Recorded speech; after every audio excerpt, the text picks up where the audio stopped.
Hello, everyone. My name is Abbie Enlund. I'm the Executive Director for the Environmental Education Association of Illinois. I truly hope you have enjoyed the Earth Force online training course that you have participated in over this past week or so.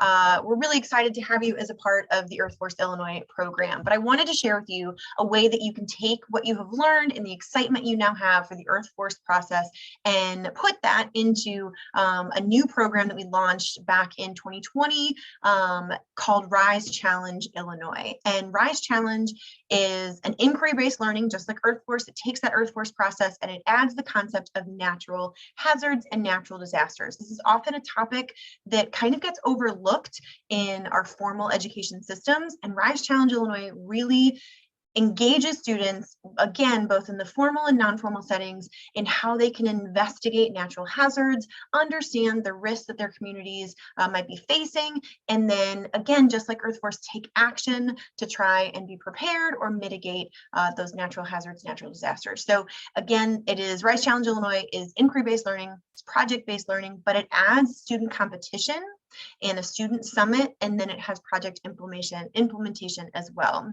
So Rise Challenge Illinois engages students in exploring their local communities to identify real-world environmental issues, just like what you learned about in Earth Force, and develop solutions and action plans for making their communities more resilient, again, specific on the topic of natural hazards.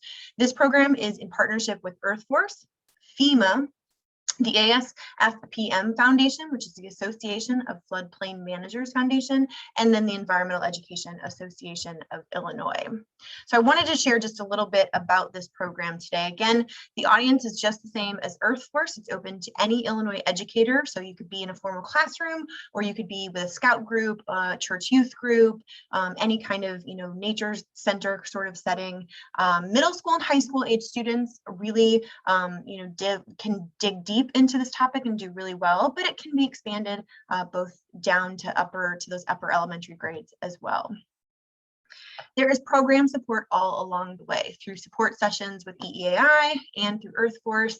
You'll gain access to a lot of professional development and resources. We have a state network of RISE educators, and there's also a national network to tap into as well. The program is run in Colorado and Montana as well. We try and pair educators with local experts and industry leaders so that if you are not an expert in natural hazards, if you know nothing about flooding or severe storms or tornadoes or whatever the topic is that your students might be looking into, we can pair you with the experts in those areas to help the students get the information that they need. And we have funding. Both FEMA and the ASFPM Foundation are incredible supporters of this project and have provided a lot of great funding to make sure that educators can implement this to the best of their ability. So we have cash prize money for the winning teams. So the top 5 teams will all receive a cash prize that the school or organization can use in whatever way best supports their work. And then any team that submits a written proposal to be reviewed by judges and potentially accepted to compete at the end of the year, they have access to that project implementation supplies. So it's not funding really, but basically what it means is your team would submit a budget to EEAI, and we would make sure that you get whatever supplies or labor materials that you need in order to implement the project. So the benefits of the students, you heard all about these through Earth Force, so I won't really go into this too much. You know what this looks like from the Earth Force perspective, but again, it's through that natural hazards, natural disaster lens. So the process that you will go through with your team for the Rise Challenge Illinois program is just open up a discussion about natural hazards. And right here, a lot of educators get hung up because they're like, I don't know anything about natural hazards. But this could be as simple as, hey, so did you guys ever see on the news when people in Texas, it froze down there and their power grid went down, and so people were without power for like 3 or 4 days? What would that look like for you as a family at home, or what would that look like at our school or community center if we were to lose power for that many days? How would we respond? What would we need? What would change? So simply asking them questions, connecting natural hazards to real world problems and issues, things they've heard about, even in our own communities.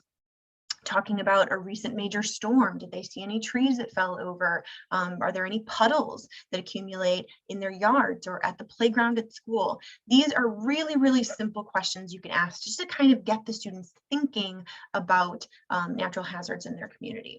And then you're going to need, just like Earth Force, you're going to define that community. You're going to investigate those issues that they've come up with, the things that are, you know, standing out to them, that are areas of interest. Then you're going to research solutions to those issues and develop a project. What are the students interested in doing that can help tackle those issues? So this is just full on the Earth Force process. The next step is where it starts to jump into that student competition, you know, that RISE challenge format. So you're going to write a written proposal, and we make this super simple. We give you exactly the guidelines that you need along with a judging rubric, so you know exactly what you need to include in the proposal, and it can just be a couple of pages. It can be in any format truly that the students are interested in working in to submit that written proposal. That will be reviewed and judged by some experts in the field, and then sent back to you with a score and with feedback. From there, you're gonna, again, once you submit that written proposal, you will have access to that implementation supply support.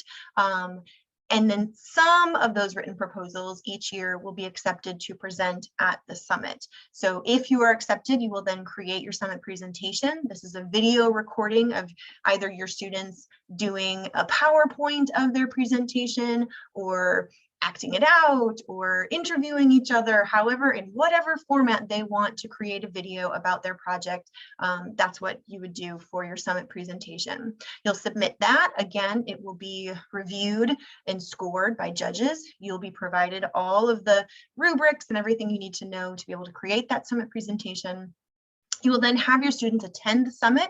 They will participate in a live Q&A session with our judges, and then the awards and the winning teams will be announced right there as a part of that summit. So for this year, you can see there's some fall dates on there. You're attending an Earth Force workshop, so you've already got that covered. You're going to build your team. Then this winter, you'll begin your discussion, investigation, research. You can attend a support session, get help from EEAI for whatever you might need. But the major dates that I want you to see down there: spring 2022, your written proposal deadline is March 18th. The summit presentation deadline, if you're accepted to present at the summit, is April 22nd, and then our summit will be held on May 4th. So we do, again, because we know that folks are not experts in natural hazards, we have a whole RISE Educator resources page that lays out all kinds of resources that you need for every step along this process. And we even have a presentation you can use with your team that gets you started. It lays out all the questions and all the information you need to get that conversation started. We have preparedness questions and mitigation questions and all the definitions as well that you would need. So it really is a fully built out program with everything you need. And again, a lot of great benefits for your students and yourself to be a part of this program. So I hope you will head to the website and check out RISE Challenge Illinois and consider becoming a part of this program for this year.